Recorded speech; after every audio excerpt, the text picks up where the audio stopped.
మీకు ఈ వీడియో నచ్చినట్లయితే వీడియోని లైక్ చేయండి. నాకు ఒకసారి మీ కోడల్ని చూడాలని ఉంది అని పంతులు గారు అనడంతో, అదుగో మా కోడలు వస్తోంది చూడండి అని అమర్ వాళ్ళ అమ్మా నాన్న కాఫీ తీసుకువస్తున్న బాగీని చూపిస్తూ ఉంటారు. ఇక బాగీ పంతులు గారు ఇద్దరు ఒకరిని ఒకరు షాకింగ్గా చూసుకుంటూ ఉంటారు. ముందుగా బాగీ మీరు అని అంటే నువ్వు అని బాగీని చూసిన పంతులు గారు ప్రశ్నించుకుంటూ ఉంటారు. అరు కిటికీలో నుంచి టెన్షన్ పడుతూ అయ్యో చూసేశారే అని తల పట్టుకొని టెన్షన్ పడుతూ ఉంటుంది.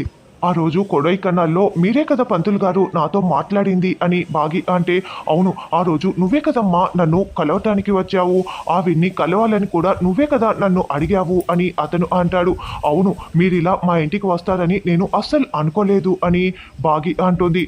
అయినా నువ్వేంటమ్మా ఇక్కడ మా ఇండ్లు అంటున్నావు అని పంతులు గారు అనడంతో, అవును పంతులు గారు ఇది మా ఇండ్లే, నేను ఈ ఇంటి కోడల్ని అని బాగి చెప్తుంది. చాలా ఆశ్చర్యంగా ఉందమ్మా, ప్రపంచం చాలా చిన్నది అంటే ఏమో అనుకున్నాను, ఇలా జరుగుతుందని నేను అసలు ఊహించలేదు. ఇదంతా కూడా ఆ మురుగందయ్యే.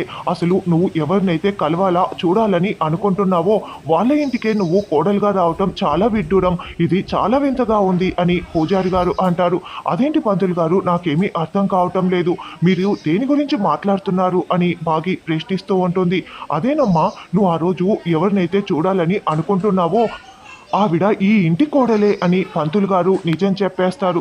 అయ్యో ఈయన నిజం కూడా చెప్పేశారే అని అరు ఇంకా టెన్షన్ పడుతూ ఉంటుంది. ఏంటి పంతులు గారు ఏం మాట్లాడుతున్నారు, నేను ఆ రోజు చూడడానికి వచ్చిన ఆవిడ ఈ ఇంటి కోడలా అని నాకు ఇప్పటి వరకు తెలీదే అని బాగి ప్రశ్నిస్తూ ఉంటే, అవునమ్మా ఆవిడే ఈ ఇంటి కోడలు, ఆవిడ ఈ ఇంటి కోడలుగా వచ్చిన ఇంటికే నువ్వు కూడా కోడలుగా వచ్చావు అని పంతులు గారు చెప్తూ ఉంటారు. మరి ఆడు ఫోటోని బాగి చూసేసే లోపలే అమరు వచ్చి అడ్డుకుంటాడా అన్నది రానున్న ఎపిసోడ్లో తెలుసుకుందాం.